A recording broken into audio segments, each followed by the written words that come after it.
Hello everyone attending our first Meet the Hankook team today. On Friday, ahead of the first season 23 Formula E-Prix, the Hankook, Mexico E-Prix. I would like to welcome all of you in the name of Hankook Tire, the new Gen 3 tire partner of this sustainable electric World Series. And from now on, we would like to give you the good insight about our tire development, about the track conditions from tire point of view. So hopefully you all will be able to use during your media work. And I think you see introducing our colleagues left and right to me. Starting from my right side to the left side, Benoit Trelloy, our development driver.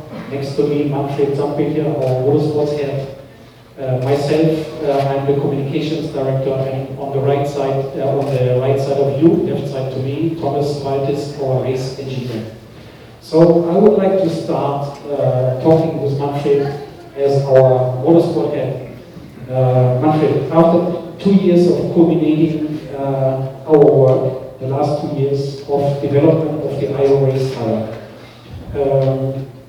Now we are ending up here for the first race. So what were your impressions of the test in Valencia, and what are your expectations for this weekend?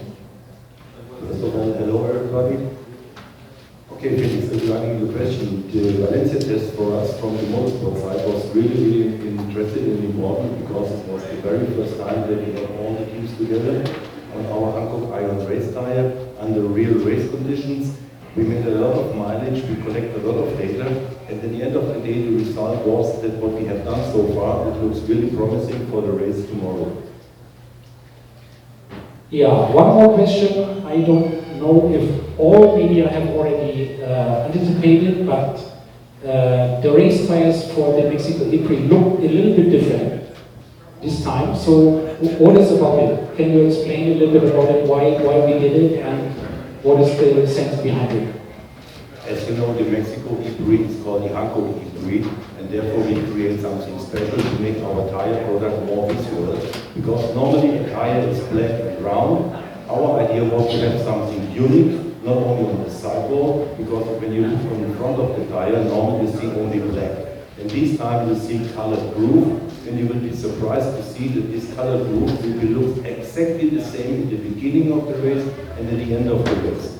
And what I want to point it out absolutely, these colored grooves have no impact into performance, because this is the groove of the tires. Whenever the groove touch the ground, will destroy the color, but then the tire is already gone. So therefore, you will only have a nice view, a nice, let me say, visual tire, and that's the reason why we have decided to bring such a beautiful tire for this event. And you will see these tires not in every round, but in a few rounds more during the season. Thank you very much, Manfred, for these insights. And I would like to continue with Benoit on my far right side. Benoit was involved, as some of you already know, in our development work. So he is our development driver, FIA and Formula E development driver for the IO race. So last 2 years he had a big program testing the tire with the new car, getting many insights. Benoit, if you imagine the development work in the last 2 years, what are the tasks in the development for this tire? Can you give us a little bit more insight from a real driver point of view? So it was a really challenge for developing the tire, because you have to keep a high performance for racing, like we have done, and at the same time we have to save energy. Keeping the tires with good performance and saving energy is something very important. And then as well, we need to have tires to have a long life, very good degradation, because we are here, that kind of racing also to improve the planet. And then to have tires who can keep performance and very high durability is something very important. And so that was the difficult part, and I think we achieved something really good. And we have a good tire, good performance tires for racing, and with saving energy and have a very good durability. Also, we should not forget the Formula E is driving on just one tire type. So this must work in dry and rainy conditions. Exactly. Something that is very important as well is in Formula E, you use the tire in London when it's raining, and here when it's hot in other countries. So the performance has to be very good in this condition, cold and wet, and as well cold and dry and wet, and hot and wet and hot and dry. So to have tires who fit to every condition on the track and very many different surfaces, because we race in street races, and it's completely different than a circuit, and you can have completely different aspect of the surface in different places on the circuit. So it's something is a real challenge. Also, not to forget rolling resistance. So the tires are consuming less energy than before. Exactly. That's why we are talking about saving energy. So to keep all this all inside and all this target in production for the race tires was really something hard to achieve, but I think we've done something good. Also, second question, you already tested not only the iron race for the Formula E, but also the iron rope tires. Can you give us a little bit insight? What is the similarities between both tires? So the iron tires is a family, and it's the same target: the saving energy, sustainability, high performance, and the road tires are used in the very good performance, and as well with saving energy. After there is some cursor that you move a little bit more from the road, like silence tires on the road car. It's more silent than could be the race tires. It's not something we really target. But it's very similar. It looks very similar as well. And I would say that the iron race tires is the masterpiece of the iron ace tire. Thank you, Benoit. And now, looking to my left side, Thomas, you just came straight from the track walk today in the morning with drivers, teams, and yourself. So, what can the drivers and you and we expect, and what our tires have to do during the weekend? Can you give us a little bit insight? Okay, first of all, warm welcome also from the technical side.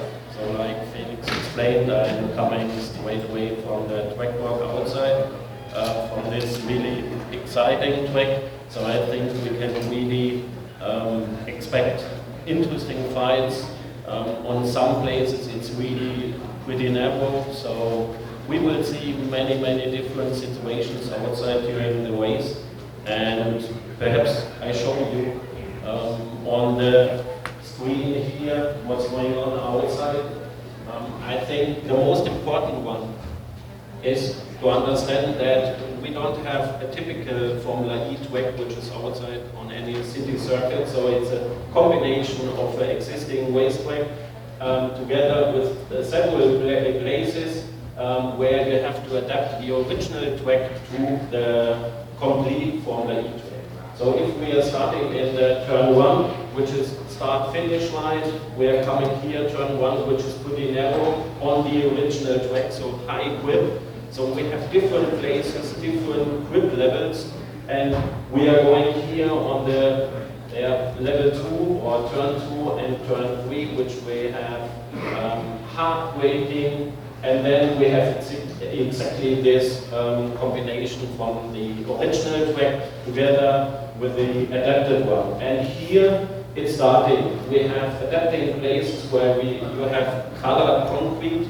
It's low grip level, and there the drivers, they have to adapt the driving style, and also the teams, they have to adapt the setup of the car, because you cannot go only aggressive. It should be a combination between an aggressive and a medium, I would say, setup.